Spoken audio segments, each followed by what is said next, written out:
stream up in here. Roger, you want control, I bet. There you go. You Yeah, got it. I'm going to hide for a minute. I'm going to come back in 3 minutes. Okay. I won't come back in 3 minutes. I'll just leave it on. Okay. So today's pre-show, we were talking about Wonder Woman, TV shows, and had some emails about cereal. I do have high hopes for Wonder Woman. I hope that Wonder Woman, I'm going to see it tonight, and I hope that it is a fairly straight-ahead, well-acted romp. I feel like that would be I don't want Wonder Woman to be a tour de force. I want Wonder Woman to be a solid base hit that gives me faith again in the DC movie universe. I love Gal Gadot as Wonder Woman. It was the only part of Batman versus Superman that I definitely enjoyed. Not everybody agrees with me, but how dare you degrade the greatest scene in movie history? But there's no buts, actually. Actually there is a but. The trailer didn't inspire me. I saw the trailer and I felt nothing because I'm dead inside. But also just like I'm like, okay, that doesn't look bad, but it also didn't get me excited. So, and we talked about that pre-shows before, but yeah. But I'm going to see it at 11 o'clock tonight. So yeah, I think the biggest thing with Wonder Woman is the Wonder Woman movie I want to see is Wonder Woman and the rest of her people like defending their homeland from fantastical creatures from the deep. Sure. Like I want 300 with a bunch of badass Amazons. Like, yeah. But I can understand that that's not what they want to do. They want to build Justice League, which means that they need to build her relationship to the world. Yeah, right. And that's what they're doing. I would also like to note that Chris Pine has an extraordinarily large head for his body. And I like the fact that they have to shoot around the fact that it looks like a gigantic steak is on a toothpick. I never noticed that about Chris Pine. Watch the commercial that he's in now for is it like cologne or something? But it's like him being like this handsome, amazing playboy, which he is. He's extraordinary. He's stunningly good looking, right? But then there's a shot of him walking out of his closet, which is just kind of torso up, and he's just in an undershirt. Wow. And it looks like they were superimposing an Easter Island head on an I'll keep an eye out for that tonight too. All right, let's do this, shall we? Let's do it. Here we go. Daily Tech News Show is powered by you. We don't take ads. Thanks to everybody who supports us at patreon.com/DTNS. This is the Daily Tech News for Thursday, June 1st, 2017. I'm Tom Merritt. Justin Robert Young, how does it feel to be in June of 2017? Man, so much to do in June. Got a bunch of good shows to go do. We will end this month hanging out together at Nerdtacular, and I will launch my second card game Kickstarter. So Action News, of course. And I'm excited to begin it on the right foot here with you on the Daily Tech News Show. Oh, believe me, I wouldn't have it any other way. We're going to talk about Plex. If you've been like, wait, I keep hearing about Plex. Somebody explain it to me. We'll do that. But they also have a brand new feature that makes it even more useful for more people. So I'm actually curious how many of you, after we talk about Plex today, are going to install it, who are going to say, oh, now it's worth the trouble. Now I understand it. And how many, like me, after understanding it, still think it's 4 expensive steps too many. All right, let's talk about a few other tech things you should know about. Ethiopia has shut down the internet. Not ours, just theirs, within Ethiopia. Allegedly to discourage cheating on exams, which started Tuesday. iAfrican.com points out that the Ethiopian government, however, has neither confirmed nor denied that is in fact the reason. So this is an amazing story if it is indeed because they want to protect the sanctity of these exams, at which point I would like to now read the answers to all of the questions. Number 1, A. Hey, wait, no, you're going to get them to shut it down over here too. Stop it. Apple announced Thursday that developer earnings for the App Store has passed 70 billion with a B since its launch in 2008. Apple also announced downloads have risen 70% in the past years, with categories like photo and video growing 90%. Do you know what this makes me hope? What? This makes me hope we're going to get a shorter keynote because they're already announcing the numbers now. And then I have to take all that time at the beginning of the keynote on Monday. Foolish mortal. They're just freeing up space so they can invent new ways to let you know that iWorks is coming. Google announced Gmail for businesses now has early phishing detection using machine learning, something regular Gmail users already had. Click time warnings for malicious links, also something we already had in regular Gmail. And a new one that's only come into enterprise, external reply warnings. That warns you when you're replying to someone outside your company's domain who's not in your contacts and not somebody that you regularly correspond with. You know, aside from the fact that a lot of these things were in the retail free version of Gmail before, good to have. I think that it's Google taking enterprise just a wee bit more serious. It's good stuff, yeah. All right, here's some more top stories. Customers served by OneLogin's U.S. data center have been notified of a data breach. The attackers accessed encrypted data, have the ability to decrypt that data, according to OneLogin. This is the vague and very disturbing part of this. We don't know why OneLogin's saying this. They're being really coy about how they're telling people. They put some of the explanation behind the login for OneLogin. This implies that the strongest encryption system was not being used to protect customer data, that maybe it was weak hashes. Users have had their passwords reset, or sysadmins have been asked to reset the passwords for users in their domain. Users are advised to generate new security credentials and certificates for all their apps and sites and recycle secrets stored in secure notes. There's a bunch of other instructions here. This is an enterprise level type of thing. This is not like you using LastPass at home. This is used in company situations, and it is a headache, if not a nightmare. OneLogin has around 700 business customers. If I were a competitor to OneLogin, today is the day that I would be launching my sale for enterprise customers to come on board, because this is a very interesting story. Your friend of mine, Father Robert Balliser, who does a lot of stuff over there at the Twit Network, but specifically does an enterprise level show, which has a fraction of the downloads that some of their other shows on Twit does, yet it does a bounty of advertising, once kind of spelled things out to me that when it comes to enterprise, you only need to convince one person. There is one sysadmin that is going to make the call to go with these kinds of services. This can be devastating to a company like OneLogin, where their reputation for security is their business. That's what they're selling. These tools are not unique. Their reputation for doing it is. And if this is as bad as being rumored, dark days ahead, I would assume. And I'll be honest, that's probably why they're being vague. I mean, part of the reason they're being vague, and some of what they're saying is we don't want too many details out there so that people figure out how it was done. But another reason they may be being vague is they're trying to figure out how to best explain why decryption could happen without blowing off all their customers. And it is one of those things from the outside that looks like, well, if you have to pause, it can't be good. Not to mention the fact that you are telling all of your customers, again, which are sysadmins for enterprise level companies, that, you know, if you're going to go through all the hassle to fix this mess, why wouldn't you consider maybe going another direction if the hassle's already going to be there for you in terms of loading, getting everything right? Yeah.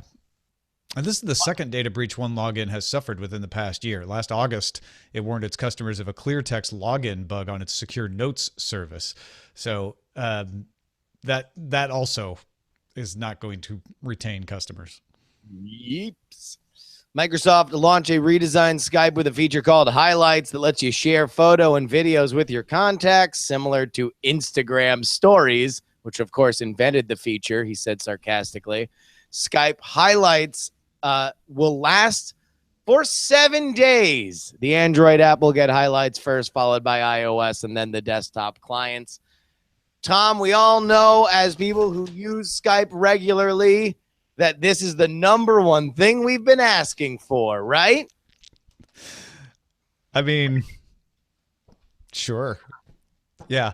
I'll be honest. My first reaction when I saw this story was like, oh no, they're like ruining the ability to make calls. It does not appear to be that way. It appears to just be a feature that's bolted on, and if you want to ignore it, you can, and probably will. But then you rightly pointed out when we were prepping for the show today on your Twitch channel that this is the problem, right? Skype isn't doing any of the things that we want it to do, and maybe we're just not in the target market anymore. And instead, they do things like this, which just confuse the issue. And it leaves me somewhat speechless. I get the reasoning on paper. I get why they're saying, hey, a lot of people use Skype for IM. They communicate with friends and family on Skype. So why not add this seemingly very popular feature that Snapchat started and now Instagram and WhatsApp and Messenger all have? It makes sense. And so I don't mean to damn Skype for adding something that doesn't hurt anything, but wow, I don't see it. And I don't see it catching on. I take umbrage to that. I do think it hurts something because it kills it. Obviously, these are big companies. Skype is now owned by Microsoft. They have a lot of resources to do a lot of different things. And also, I'm sure there's internal pressure for them to continue to expand their market share, despite the fact that Skype is indeed almost universally recognized to be the easiest way that you can speak in voice or video with somebody else. Having said that, their core product has been damaged and is in dire need of reliability fixing for years. We are people, Tom and myself, who have relied on Skype for one reason or another for our jobs for years and years and years. And yet there's a reason why in any opportunity we look to find a better, more stable solution. And ultimately, the only thing that has held Skype in the position that it has is market recognition. People understand what Skype is. My mom knows what Skype is. It's easier to do. It's become a verb for VoIP and video chat over the internet. Yeah. No, it's a lack of an alternative, a lack of a viable alternative. Skype is not a social network. I don't add everybody that I want. I don't add LeBron James on Skype. I don't want to see what they have done over the last 7 days. Now, maybe they hope that Skype will become a social network, but I would 1,000 times out of 1,000 give a good, fresh slate to a new product powered by Skype or created by the Skype team that did something like this over the fact that, I don't know. This is a lot of pent-up frustration.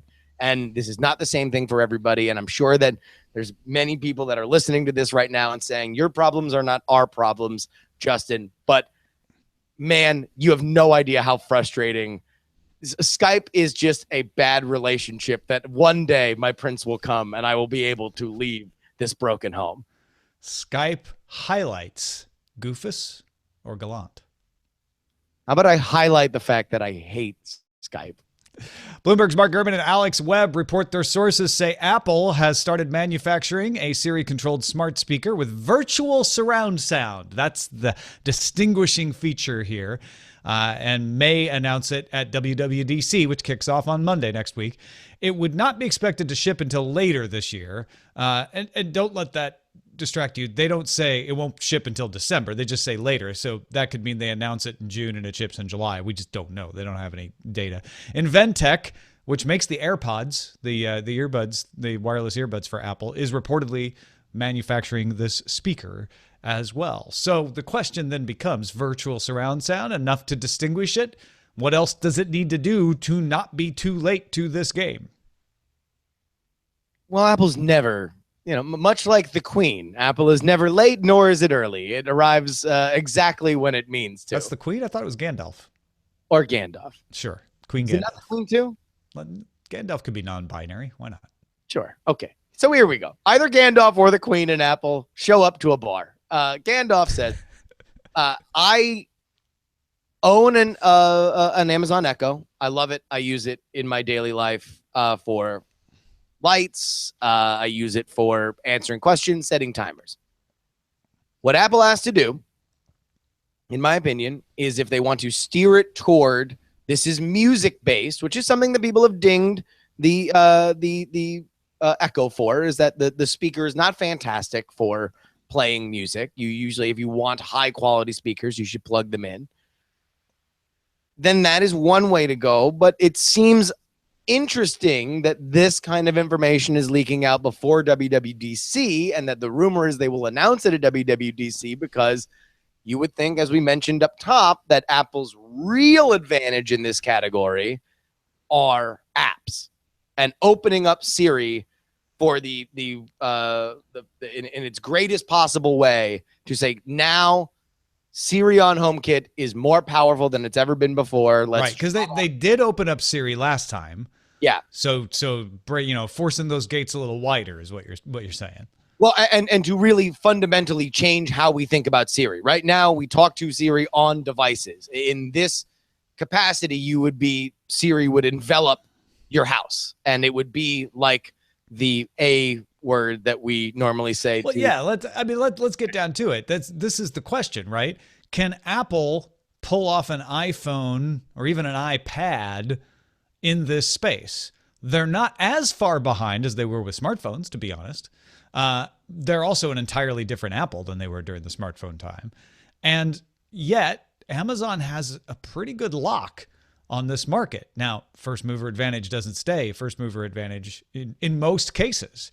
So what do they got to do? Is it the speaker? Virtual surround sound? Apple's good at making high quality stuff like that, partnering with somebody who makes a really good speaker. I could totally see that.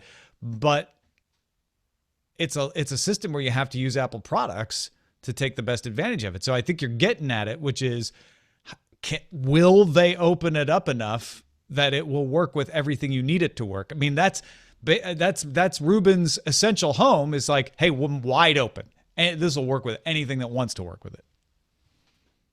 And is Siri up to the challenge? Because right now I have a microphone in front of my mouth, and I tried to use Siri, and it is not as good as the Amazon Echo, which I am doing through oftentimes closed doors, and yet it is recognizing what I'm saying. It's not believing that I'm talking when I am not talking, or not talking to it. It is, in my opinion, the best in class experience for this product. Can Siri get there? That is going to be the big question. One big advantage I expect Apple to push is the privacy aspect. Ruben's pushing that with Essential Home as well, to say, hey, guess what we don't do? We don't sell you things. We don't sell ads. Amazon sells you things. Google sells ads. We aren't going to do either one of those things. And I'm sure you can already write the barbs of Google trying but not trying to work in the Beauty and the Beast tie-in into the start briefing, and the fact that Amazon is less in that game, but certainly would not be far from it should they want to move into the inserted into your daily life spoken word ad. Well, I can't wait for our 3-hour keynote on Monday. Yeah. Well, you should set a timer on your on your Echo to see how long it goes. On Tuesday, 2 security researchers set up a crowdfunding campaign to buy access to exploits being sold by the shadow brokers, so the vulnerabilities could be used, or could be fixed instead. After opposition from many in the security communities, the crowdfunding project has been canceled. Tom, do you believe that they should pay this money to the shadow brokers? Well, now you put it that way, no, definitely. Anybody who has to have Echo on their name does not get my support. It was about 50-50. I mean, there's not like legitimate numbers, but roughly 50-50, with some security researchers saying, yeah, you know what? They're going to get the money anyway. Why not get the exploits and fix them fast? And then other security researchers saying, no, it doesn't matter. We can fix them anyway. Once shadow brokers have often released the exploits in the wild to security, where security researchers can get them without us having to pay any money. So let's not encourage them by giving them money faster and from legitimate sources. The real question here is, does this kill the market or does it feed the market? By giving them money, do you say, congratulations, we have now not only opened up the buyers to be people that don't want their personal exploits gone, or ransom, where we're going to break things and then make you pay us to fix them, but now we have a new player entering the game, and that is security, a consortium of security researchers that want to kill it. Now, the opposite argument is, if they start selling it to us, we could quickly dry up their ability to do stuff, because by and large security will be better, and they are betting on the idea that a lot of these exploits come in big breaks and not steady drip trips. So yeah, I mean, I'm kind of on the side of don't try to buy them. Shadow brokers, I don't know them. I'm not going to pretend like I know anything about them, but organizations like that generally don't care. Like, you know what? Whoever gives us money, we will take your money. We don't even promise to give you the exploits, right? Like, that's just the way it works. So you're not going to affect them. I think the risk in giving the money is that you encourage imitators, that you increase the pool of people like, hey, well, maybe I can get $20,000 out of some people if I figure out how to do something. And there's just the principle of, like, you know what? These exploits should be made public by the NSA. By the source of the exploit. When an exploit is discovered, it should be responsibly disclosed to the company that the exploit has. We shouldn't be setting a precedent of having to do this in order to fix them. You know, I don't know enough about it to say that things could go one way or another, but to me, it is a fascinating question on whether or not ultimately this discourages or encourages copycat behavior. All right, real quickly, Motorola announced the 5.5-inch Moto Z2 Play. The Play will sell for $499 this summer. Has more RAM, a slightly smaller battery. They're estimating capacity dropping from 50 hours to 30 hours. There's also 4 new mods. The Motorola member has these mods that you can pop on and off for all the Z phones, not just the new Z2 Play. They include a JBL Sound Boost 2 and a Moto Turbo Power Pack, so you can increase that battery life. Those each cost $80. Moto Style Shells and a Moto Gamepad with the little thumbstick and all of that for $40 each. And all of this, Z2 Play, the mods, all of it coming this summer. Well, what do we have here? Are the Moto the mods, are they popular? No. I feel safe in saying they are not, because this is like the 25th best selling. Motorola has the 25th best selling smartphone in the world. That seems like a gamble that hasn't quite paid off. Yeah. In fact, that was one of the criticisms of the Essential phone earlier this week, is that it's got those little 2-prong mod thing, and people are like, that doesn't seem to be working so well for Motorola. But in Motorola's defense, they are sticking with it. And one of the things that will make sure that a mod market collapses is not delivering mods. So you want, maybe these are the mods that finally get people to go, oh, that's kind of cool, I'm going to do that. Otherwise, this deal's getting worse all the time. Folks, if you want to get all the tech headlines each day in about 5 minutes, subscribe to Daily Tech Headlines at dailytechheadlines.com. Also available as an Amazon Echo Flash briefing. And I know a bunch of you guys have been trying out the Anchor app, even sending me calls on the Anchor app to let me know what you're thinking. That's awesome. You can get Daily Tech Headlines there as well, anchor.fm. That is a look at our top stories. Now let's talk about Plex. Are you perplexed, Justin? I am a little perplexed. I see this has exploded in my circle of friends. Obviously, I know quite a few cord cutters. I thought I was a cord cutter because I have gotten rid of my cable. And now apparently the super cool thing that all the cord cutters are doing are keeping cable, but now using this Plex system, which has apparently been supercharged. Yeah. If you want a deal to keep restrictions out of your life, you should check out Plex. Plex has added the ability to stream live TV and expanded the number of tuners it works with. It worked with the HD Home Run for DVR. It's had DVR since last year, but it now can work with Hopage, AverMedia, a couple others. Live TV is provided by the user.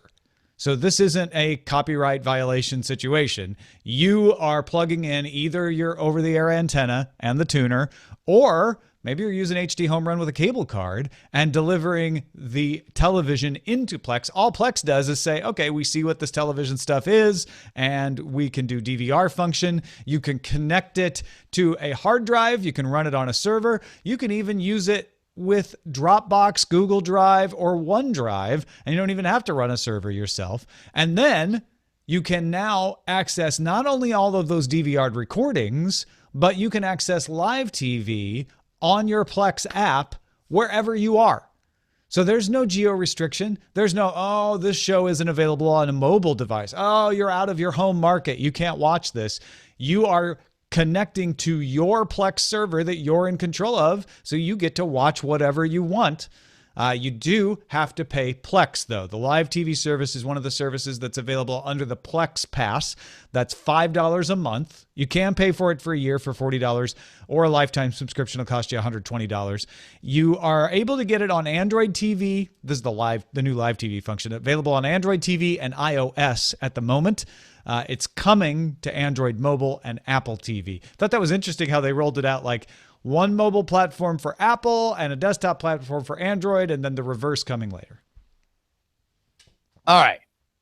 So I got rid of my Comcast last year, my Comcast cable TV.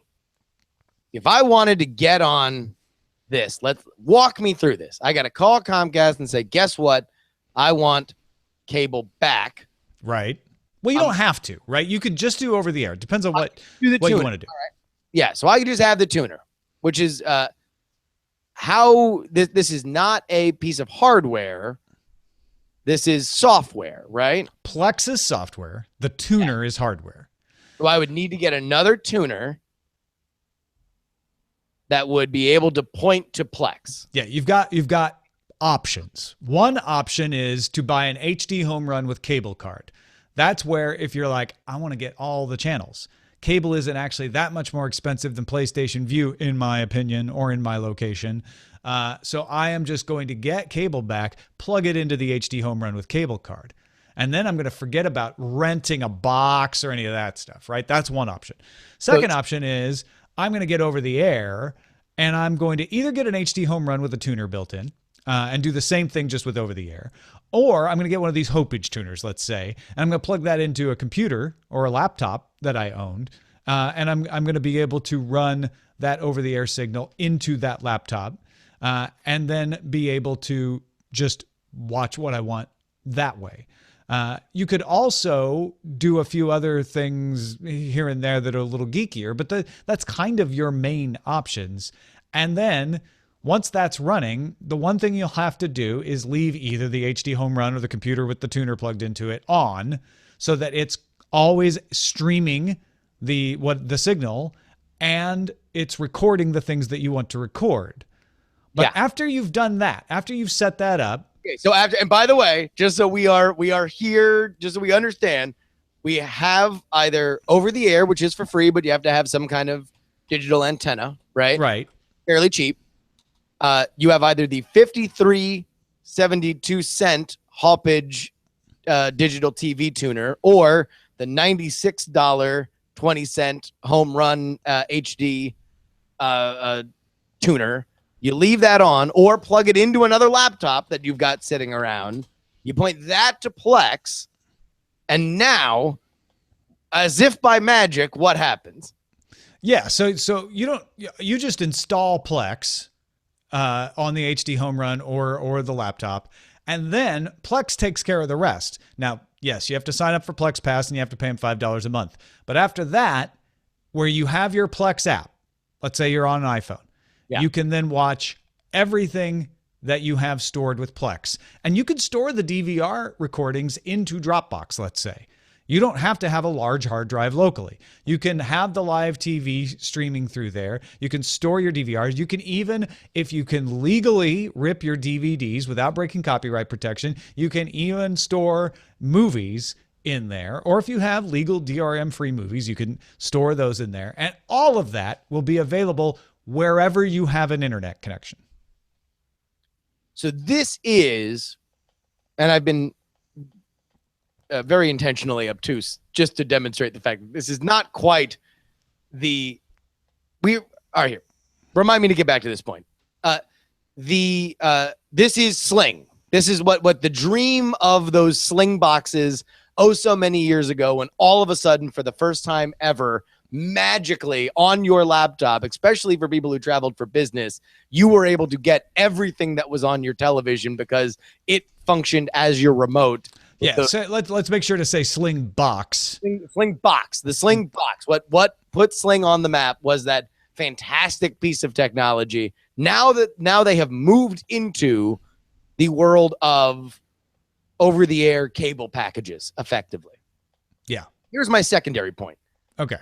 We need to start coming up with different distinctions for cord-cutting stories, because this is not the cord-cutting story that I think is worrying ESPN and all these major companies that are losing cable subscriptions, right? Not only the fact that this is something that would require cable for a large, robust channel lineup, but also this is hobbyist stuff still right now. Like you need to be into this. If you want to install Plex on your NAS and do all of that, it's super hobbyist stuff, and it's great. If you've got the time and inclination to do it, it works really well. But what they've done is they've made the hobbyist tent wider. If it's like, all right, maybe you don't like cutting balsa wood, we've got some pre-cut balsa wood. Still have to put the plane together yourself, but we've made it a little easier. So you can use cloud storage. You don't have to install it on a NAS. You can now do live TV. You don't have to figure some workaround to make that happen with an extension or something like that.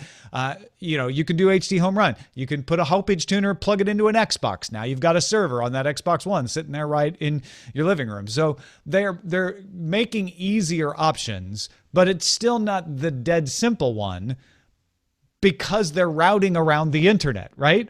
The reason that they're able to say there's no restrictions is because you're doing it yourself. It is legal for you to do this yourself. As soon as they try to make it easier for you, suddenly they have to do it for you, at which point the broadcast networks come after them and saying, now you're retransmitting without permission, and that's not okay.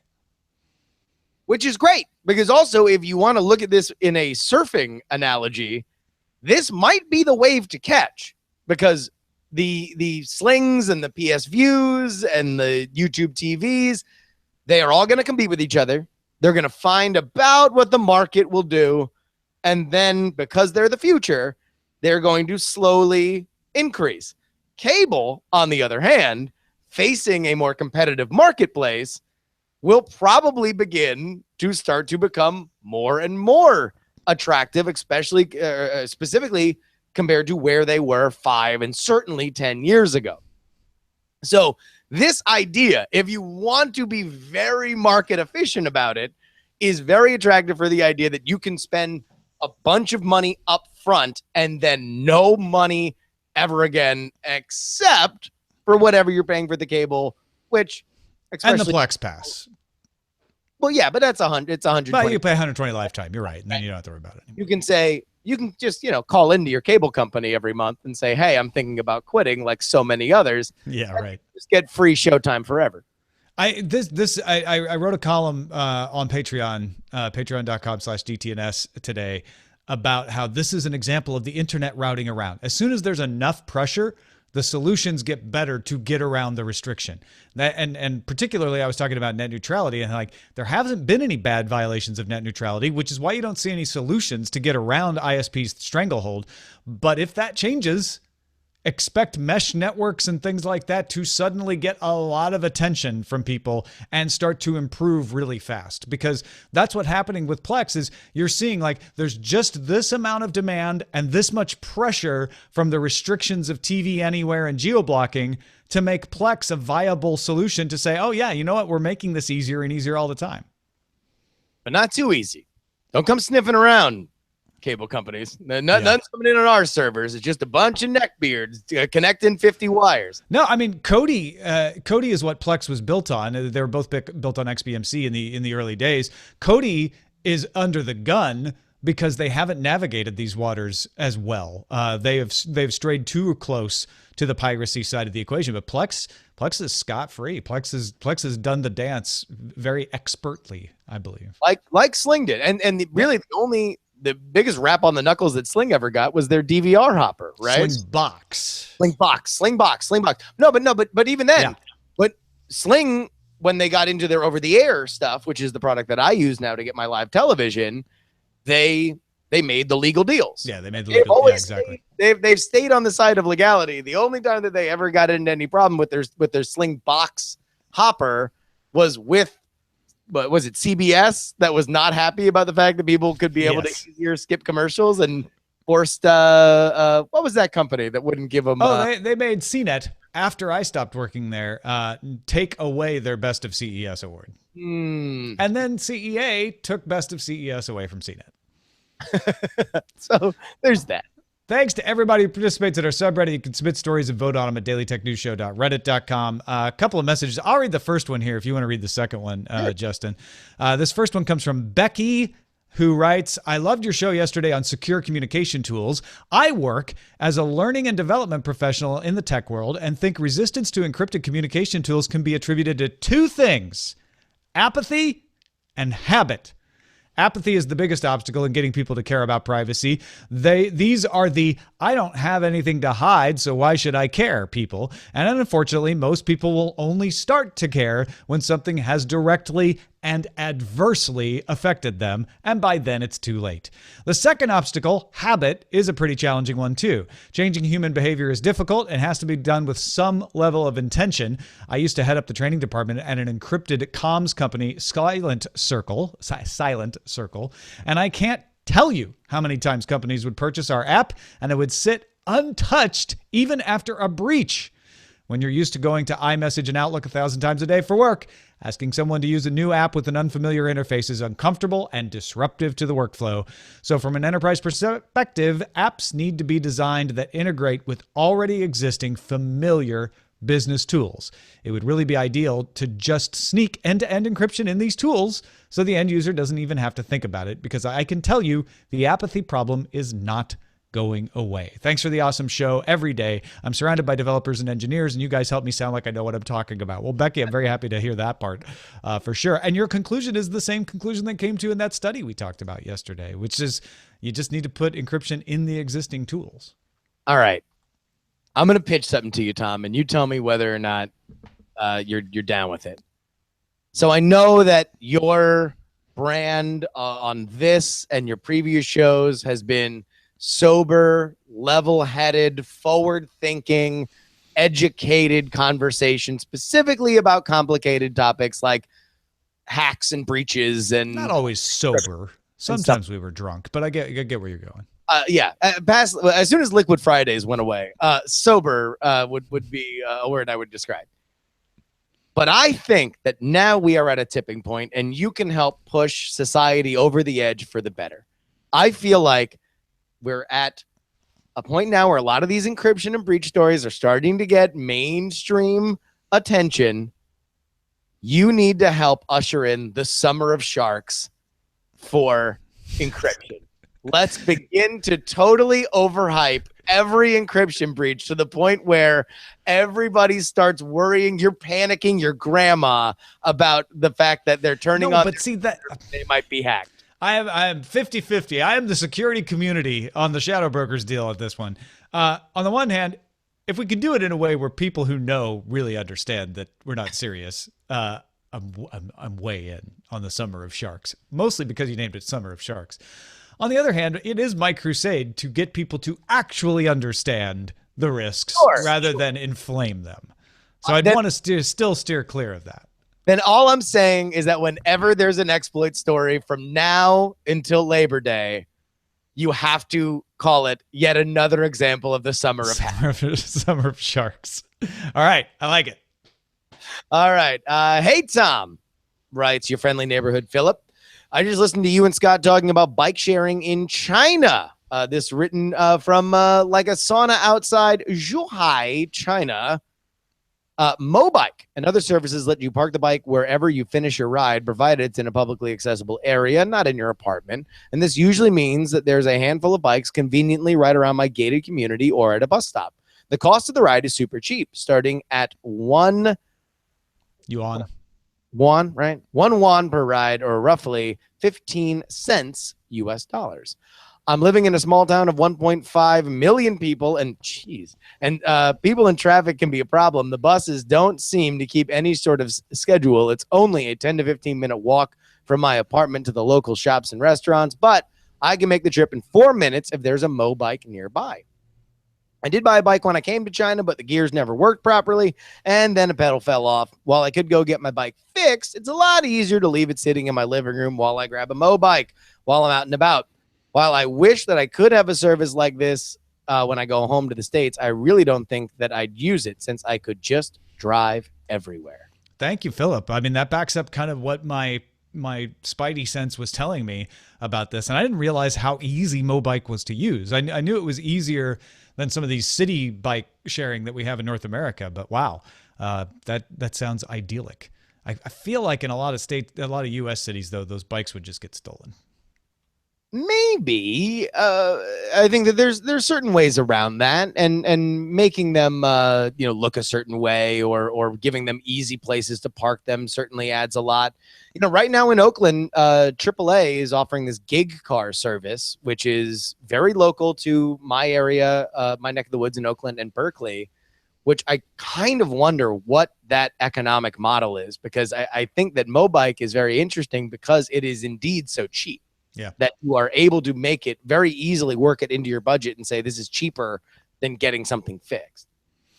Well, thank you for writing in, everybody. Thank you for listening, and thank you, Justin Robert Young. What's going on these days? I'm just living out every day here in the summer of sharks, because you can't help but look over your shoulder. You could get sharked at any time.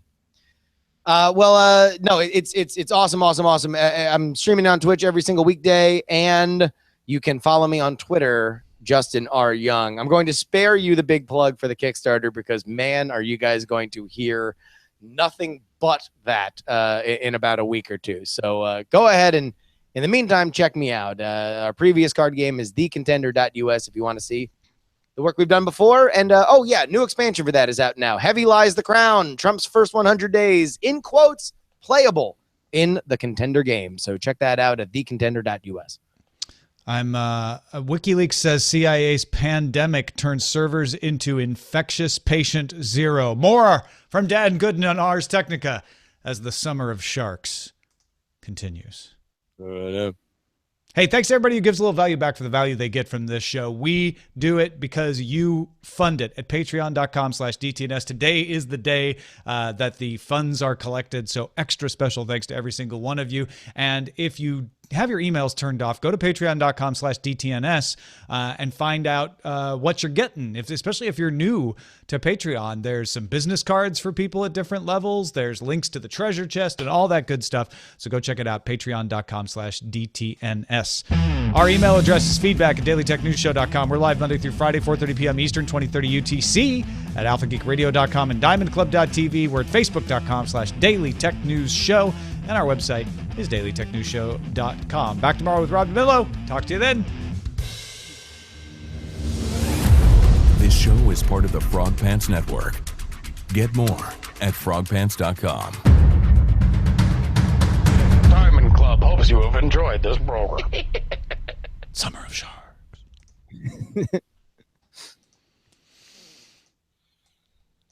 Hello. Hello, Roger. Oh, it works. I'm on a 3-day streak of this working.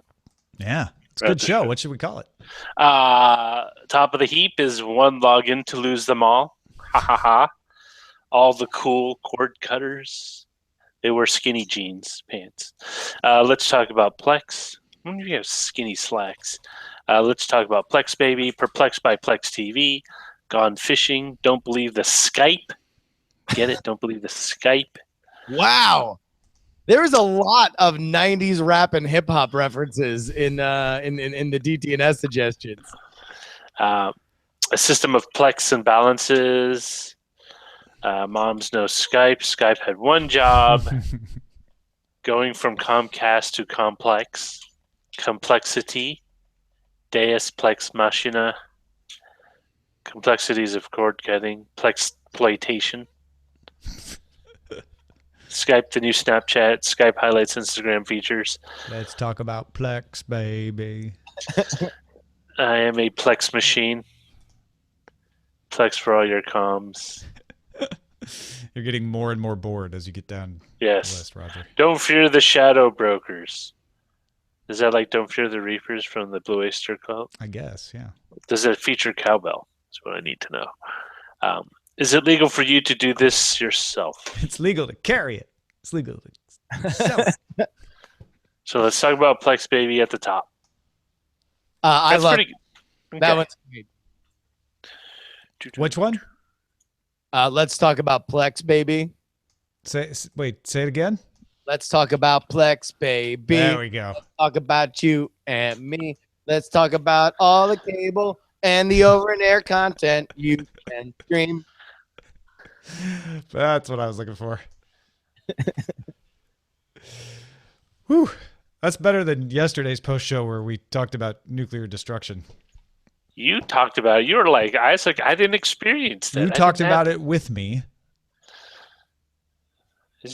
I was just saying that I just came to the conclusion you hung out with very fatalistic people. Mark wrote in and said, sitting here listening to the post show, I wonder if your end-of-life pessimism might have something to do with where you were living. I grew up so close to an Air Force base near Marietta, Georgia, that we lived by the saying that we did not have to worry because we were a first strike location and would be incinerated almost immediately.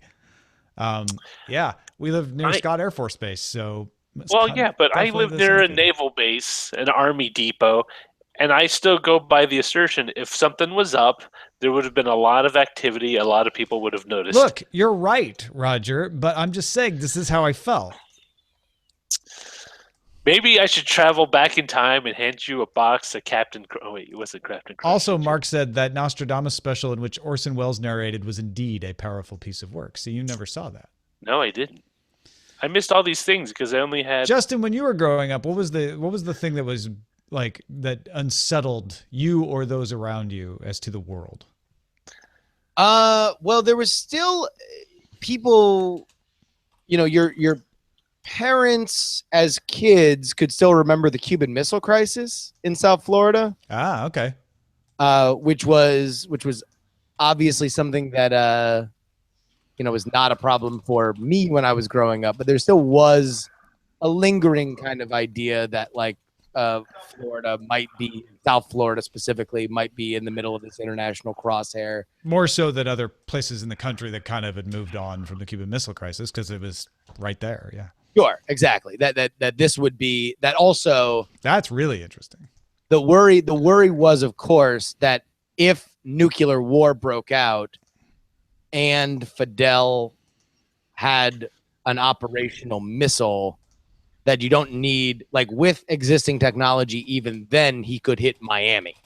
And that if everything's ending in nuclear winter anyway, he might as well get back the exile community for whom he found so meddlesome. But aside from that, I don't know if there was anything that I really thought when I was growing up was going to end the world per se. You know, I guess the closest thing that I would think about that, or that really crossed my mind, was living in New York City from like 05 to 08, when you know you were still doing single digit anniversaries for 9/11. Yeah. Well, we went to New York in October 2001. Jeez. That was weird, but that still didn't affect me the same way that the Cold War stuff did. Partly because I was older too, but man, that is something I will never forget the smell of, particularly. Like there was this chemical smell everywhere in Manhattan. You know, I think the biggest, and obviously, I mean, there's untold horrors, you know, of what that city was like, you know, post 9/11. Although, I mean, from everybody I knew that was there, it was a strangely uplifting time to be in the city because there was kind of healing element in an otherwise very we had already bought our plane tickets in August and scheduled to come out to visit our friends. And I remember we called them. I mean, not September 11th, but later that week we called them and we're like, should we still come? And they were like, yes, even more so now. Come. Yeah. If you're still wanting to come, you should definitely come. And we had that experience of, I mean, I don't think New Yorkers are as mean as the reputation, but these were the friendliest New Yorkers I'd ever seen. Like, people were just really happy to see, like, hey, yeah, keep coming. Let's show you that New York's still alive, still kicking. We're not giving up. New York City's not a mean city. It's an impersonal city, and it's an impatient city. Well, it's funny because I made this reference when I was back last in New Jersey, and it's kind of similar to New York, but it was just a feeling that everyone had somewhere to be, and you were just in their immediate way. And so that's kind of how they treated, not because they were angry at you, just because they needed to get around you. And I think it's worse for tourists because tourists don't usually have anywhere to be. So they're ambling along, right? They're the Sunday drivers of the sidewalk. Oh, those you know what? I hate those anywhere. It's like, especially when they walk four abreast. Come on, really? You can take up the entire sidewalk? Just one side, just like, Oh God, mall walkers. I hate them. I want to scream mall walkers when people are in front of me when I'm jogging around the lake and they're just like 5 wide, like a college offense, like blocking up the entire path. And this is by the lake, so I can't. What am I gonna do? Run around them around the lake, or I'm running like up on God, oh geez. So you just gotta like quietly breathe behind them while you're jogging until they move. But I mean, Shane says tourists are the plaque in the arteries of New York. Now, I never quite had a problem with tourists when I lived there, but then again, I worked in Lower Manhattan, which clears out of all humanity after 5 o'clock, and then I would go to Hoboken, which was certainly not the tourist destination that. My Garden State. My view of tourists is mixed. Like, I've had some, working at a tourist spot in Pier 39? Was it Pier 39, right? I sold dead butterflies and bugs in acrylic cases. So we had all manner of tourists, especially when the cruise ships docked. Yeah. For the most part, they were okay, but you would occasionally get like a handful of tourists that were just complete jerks that totally ruined your day. Even though they were like maybe the only group out of the whole day that were jerky, they would just ruin it. And you would just go home like all really like, hate people. Especially the ones that argue with you when they ask you a question. It's like, oh, what is that behind the mountain? Well, that's the top of the Transamerica building, the pyramid you see. It's like, no, on top of the mountain. There's nothing on top of that mountain. It's a hill, and what you're seeing is the building behind it. And they just argued. It's like, why'd you ask me? Why did you ask me? This is the thing. American tourists, and Shane mentioned in the chat room, American tourists in Europe are really bloody annoying. What I've noticed is American tourists that kind of stick out as American tourists can be annoying, but I've bumped into a bunch that you would never have suspected of being tourists, but they are because they just kind of blend. The ones that blend do the best. Alan Shar wrote in a good substantive email. I don't think I can read it and do it justice, but he mentioned the Doomsday Clock, which reminded me because it was also an element of the Doctor Who episode last week. Indeed. Yes. The Doomsday Clock is 2.5 minutes to midnight. Yeah, they moved it back down. I mean, that's one of the closest to midnight it's been. And this goes back to the whole, idea of. Wait a minute. All right, hold on. Wait a minute. Also, who sets the Doomsday Clock? It's the Federation of Concerned Scientists. Yeah, something. 1953, it was 2 minutes to midnight. That's the closest it's ever been to midnight.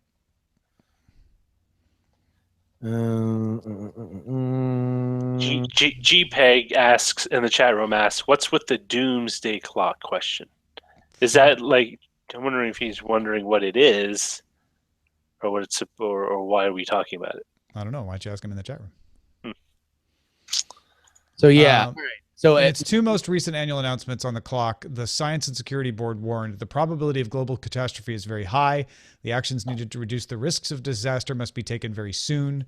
We find the danger to be greater, the need for action more urgent. It is 2.5 minutes to midnight. The clock is ticking. Global danger looms. number one, amazing marketing tool. This is like easily one of the greatest marketing tools of all time. What are they marketing? It's of course it's if they were just what are they marketing? We're paying attention to their opinion. If they were I thought you were accusing them of being like some kind of sales tool. No. If they were sell doomsday watches, Tom. You're just saying like awareness, like an awareness. If they were I got you. Just the Federation of Concerned Scientists and they were issuing press releases saying it's bad, then nobody would give a rat's ass. But the fact that we can quantify it in this idea of a ticking clock, right, is just amazing. It's a great idea. So, all right, furthest it's been since its inception in 1947 was in 1991. Right? That's when I felt the relief that I didn't know I needed relief from. And that took a huge jump from 90 to 91. I think a 7-second jump, and then it started going down, all through 2007, ticked briefly back up in 2010, and since they're then, atomic, the Federation of Atomic Scientists, not. Since then, it has ticked down 2012, 2015, 2017. So it's particularly the atomic scientists worrying about nuclear.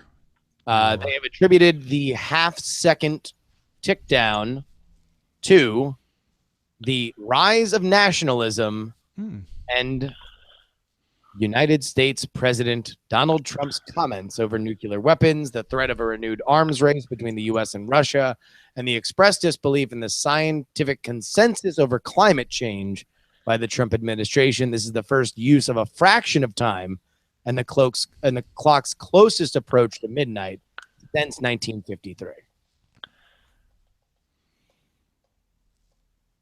Well, on that happy note, folks, let me just say it's a pleasure to be with you while we can be for the next 2.5 minutes.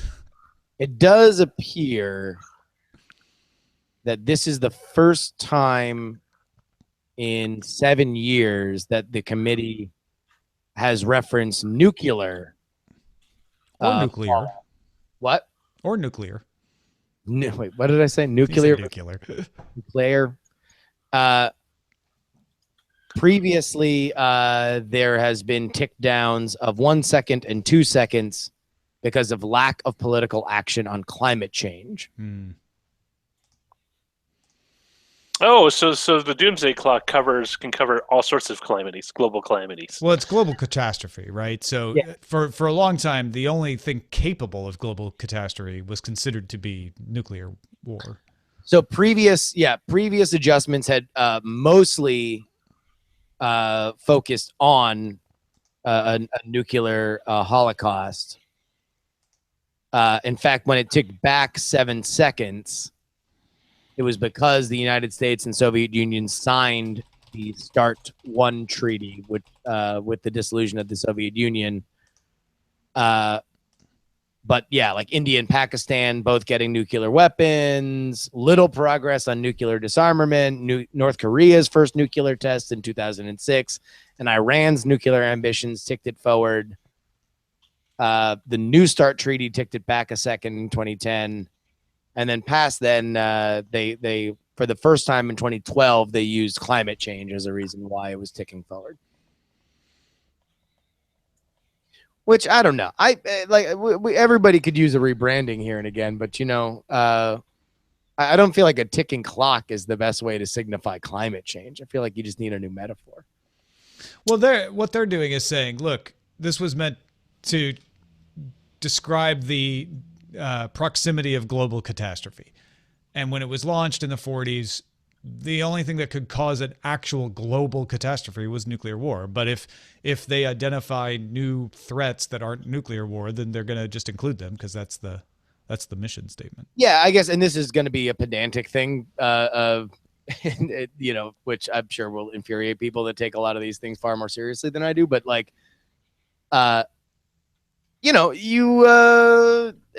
minutes to midnight is rad for nuclear war because like in a room you'll never see with people you'll never meet, they can read off codes and hit a button and we're all dead. Sure. Right? Yeah. Well, so biosecurity, bioweapons are part of this now too. They aren't contributing in a large amount, but they have that same potential that you're talking about. Whereas, climate change is the problem with people discussing climate change is they can't see it in front of them. It doesn't happen fast. Sure, but then you might think that when the idea of dirty bombs or bioweapons from Al Qaeda and stuff like that were discussed in the early aughts, that might have moved things forward. But I guess it is. No, they have CRISPR, bioweapons, cyber threats, and AI. Summer of Sharks! Summer of Sharks, people! All right, folks, stay out of the water unless you know what you're doing, and we'll talk to you tomorrow.